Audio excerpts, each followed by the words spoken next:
Pokwang, inaming gustong palayasin ng dating karelasyon ang kanyang buntis na anak na si May. Alamin sa iSpotted Report ni Anton.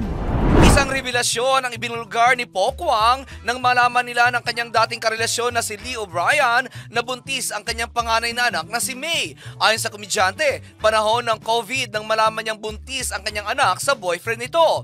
Paalis na raw sana ito papuntang New York para magtrabaho pero nangyari nga ang pagbubuntis nito. Nang malaman niya raw ito ay hindi siya nagalit at hindi rin niya ito sinumbatan kung saan natuwa pa raw siya. Pero iba raw ang pagtanggap dito ng kanyang karelasyong si Lee dahil gusto raw nitong palayasin si May. Ayon kay Pokwang, hindi siya pumayag sa gusto nitong mangyari dahil bukod sa pandemic, buntis ito at kailangan siya ng kanyang anak. Sinabi naman ni May na kailan lang niya nalaman na gusto pala siyang palayasin ni Lee.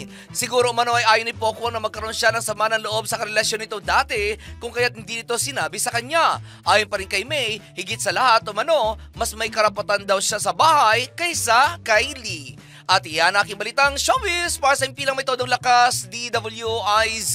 Ako si Anton, nagbabalita ng tama, naglilingkod ng tama.